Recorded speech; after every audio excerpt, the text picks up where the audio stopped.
السلام علیکم، now news کے ساتھ میں ہوں فائزہ شاہ۔ سب سے پہلے نظر ڈالیں گے آج کی اہم خبروں پر۔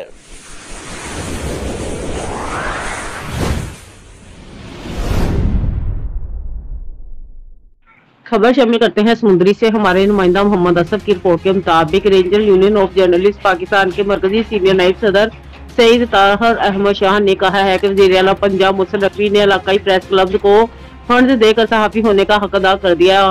محسن نقوی نے پنجاب بھر میں علاقائی پریس کلبز کو فنڈز دے کر RUJ کا ہمارا بڑا مطالبہ پورا کیا ہے۔ محسن نقوی سے قبل بھی کئی صحافی اس عہدے پر نگران کے طور پر آئے، لیکن کبھی کسی نے علاقائی صحافیوں پر توجہ نہیں دی، جس پر محسن نقوی کو خراج تحسین پیش کرتے ہیں۔ ان کے حالات کا اظہار انہوں نے ranger union of journalist Pakistan کے ممبران سینٹرل ایگزیکٹو کے اجلاس میں کیا۔ سید طاہر احمد شاہ نے کہا ہے کہ علاقائی صحافیوں کے مسائل کو حل کرنے کے لیے پنجاب بھر میں ہر رجسٹرڈ پریس کلب کو فنڈز دینے ہوں گے اور یہ فنڈز کی رقم ہر سال علاقائی پریس کلبز کو ملنی چاہیے۔